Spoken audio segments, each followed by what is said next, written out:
Heaven's Fall.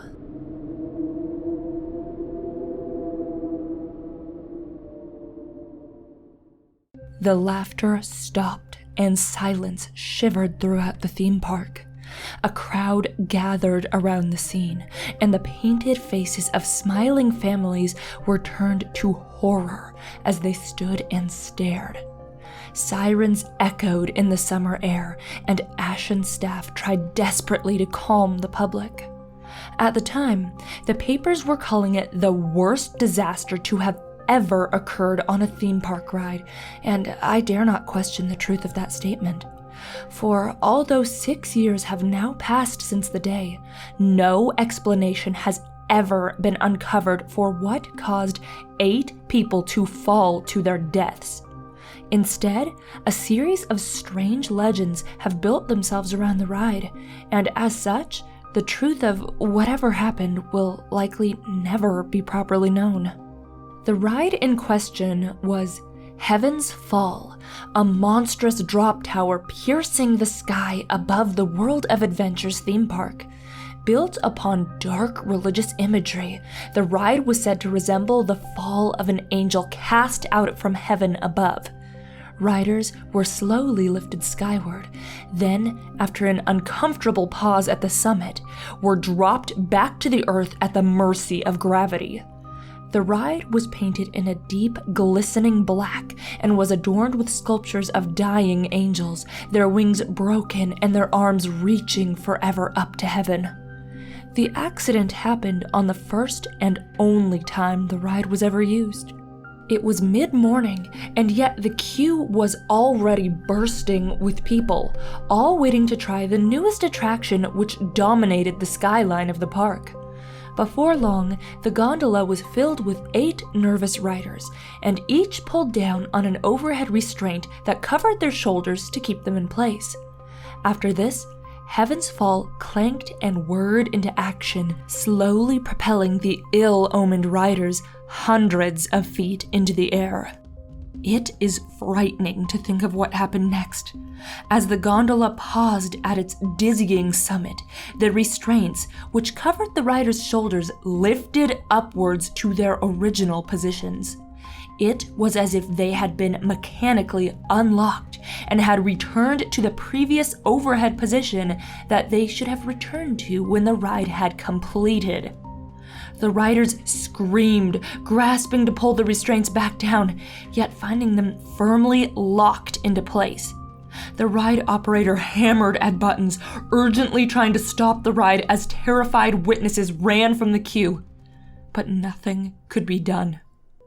The ride dropped to earth as it was programmed to do, and all 8 people were thrown forward, down onto the hard concrete below them. Today, Heaven's Fall is rusting and silent, still standing amid busy rides and attractions, but cordoned off from the rest of the park. It has become but a steel, gruesome memorial to those who lost their lives on its opening day. To some, its appearance in the park is akin to a graveyard obelisk, and the carven angels which decorate it are thus reaching to the sky in mournful remembrance. I will admit that I have something of an obsession with Heaven's Fall. I was not aware of it at the time of the accident, but when I first saw its rusted remains peering at me when I went to the park, that hideous ride infected my mind. There is something about it, how it stands apart from the other attractions, how it speaks of dark and unsolved things, how it inspires such fear and fascination in all who know of its terrible accident. Since I discovered Heaven's Fall, I have collected everything that I can find surrounding its history and its accident. I have access to countless newspaper cuttings, have purchased maps and unused souvenirs of the ride, and even own a rare promotional poster showing a Lucifer-esque angel falling to earth against a silhouette of the park. Yet what fascinates me most about Heaven's Fall are the strange stories that are told of the ride. After all, we each put our trust in amusement rides. We strap ourselves in and challenge them to scare us, longing for greater and bigger thrills, whilst safe in the knowledge that it's only a ride. But when something goes wrong, that illusion of safety is immediately shattered. Colorful paint and buoyant effects can no longer hide the gray, cold machinery beneath. Most of the stories about the ride are nothing but the creation of idle minds, but it's not such legends that interest me. Instead, I have found a number of persistent beliefs which all seem to be based on a few distinctive tales. The first of these is the most common. Before the attraction had reached completion, a range of promotional advertisements were released to spread awareness of the ride. Within days, fundamentalist groups had spoken against what they deemed as objectionable imagery for the new attraction. To them, the representation of falling angels was essentially diabolic in nature, and many campaigned for the theme to be changed. Some even went as far as to claim that such a ride was evil and urged the populace not to visit the park. Further to this, fanatics had previously been arrested for breaching the walls of the closed theme park and attempting to hang banners on the ride. As such, the first legend of Heaven's Fall was formed in the minds of a public craving answers. Some believed that the ride may have been tampered with, and that the accident was in fact orchestrated by madmen blind on religious fury. This belief was later strengthened by the family of one of the deceased riders. They trusted not in the doctrine of those who called the ride and its theme evil, and publicly affirmed their own belief that those loonies probably made it go wrong themselves. A similar theory is darker in motive, yet to some it is closer to the truth than any other. The creator of the ride, Mr. Nicholas Berenger, was thought by some to have purposely programmed the restraints to fail. It was no accident, a contact from the industry told me. Berenger knew what was going to happen. This belief is strangely shared by many who work in the field of amusements, where Nicholas Berenger was known as a radical. It was said that he wanted his ride to be infamous, that he wanted the fear people felt while riding it to be real and not falsely manufactured. In a rare interview that I own the cassette tape of, Berenger says that his latest creation is not supposed to be mild entertainment. I want you to fear for your life up there. A further legend about the ride is more metaphysical in nature.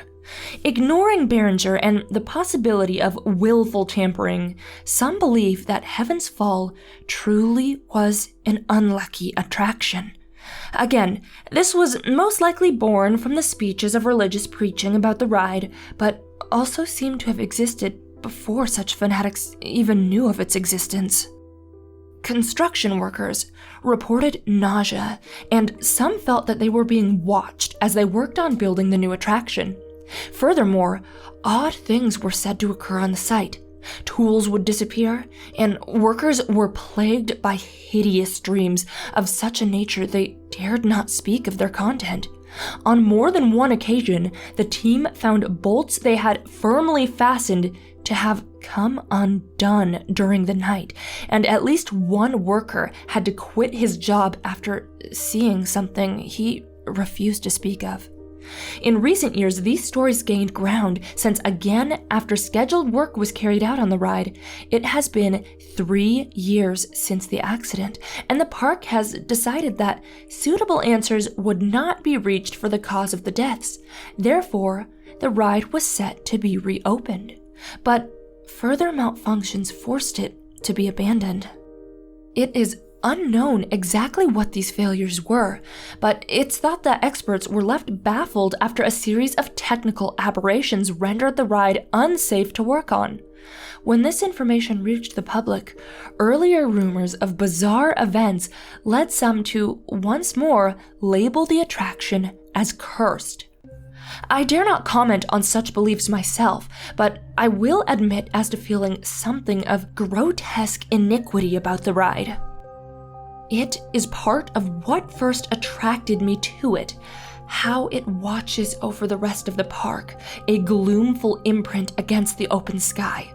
On many days, I have seen families approaching members of staff and asking why the ride isn't open for them. Some even try to find their way to it, opening their colorful maps and wondering why it's not signposted. Of course, should one inspect the pathways close to the ride, the original queue line is still visible, now blocked off with hedges and clumps of tall foliage. Even so, visit the park at the end of the season when the trees and bushes have lost their leaves, and the angel sculptures of Heaven's Fall can be seen to peer out from behind the dead branches. In this way, Heaven's Fall is an abnormality. World of Adventure is a family park, and the scent of candy floss flies the air as one walks along the paths of color and music. It is home to rides both thrilling and tame, and forever attracts large crowds of people addicted to its pure and enjoyable atmosphere. Heaven's Fall is thus out of place, and its dark aesthetics and symbolism are a far cry from other attractions in the park. Indeed, I have wondered many times why the ride wasn't just pulled down, for its existence tarnishes the blameless aura of the otherwise rainbow color-themed park. As I write this, however, I have but yesterday gained new information about what is happening to Heaven's Fall. It frightens me somewhat to bring it to mind, but my heart is also aflutter with the sensation of the greatest curiosity. For it seems that the reason the ride was abandoned was actually due to excesses of legal red tape. Last winter, however, the case of the accident was finally closed, and all remaining legal bureaucracy was lifted from the park and its infamous ride. What this means is of the greatest importance to me. For when the park reopens in exactly 2 weeks from tomorrow's date, Heaven's Fall will be reopened with it. It will be the first time the ride has been used since its opening day for over 6 years. The hedges and trees will be cleared away, and the queue to that notorious ride will once again be brimming with people. What is going to happen? The park must be satisfied the ride is safe, but with something as rich in rumor and fear as that towering ride named Heaven's Fall, it is all but impossible to be sure. There is but one thing I know for certain about the reopening of Heaven's Fall. I will be there, and I will arrive in such plentiful time as to make sure that I am the first in line. Therefore, when I am admitted to that monstrous attraction, I will be the first to sit in its seat since the time 8 riders were dropped to their deaths. It is possible, of course, that nothing will happen. The ride will work as it's supposed to, and I, along with 7 others, will have survived that most legendary of attractions. Yet, there's always a chance, no matter how small it might appear to the masses, that the stories told about the ride could be true. Either way, I have to know. Thanks for watching, and before you go, here's a special shout out to my patrons who donated $20 or more. Mortem Gutierrez, Jocelyn Cunningham, Jesse, Darknate Otaki, Simon Leverdier Delisle, and Avrok Levgrease. Thanks so much, you guys. If you're interested in becoming a patron and helping me to keep YouTube creepy, please feel free to check out the link in the card.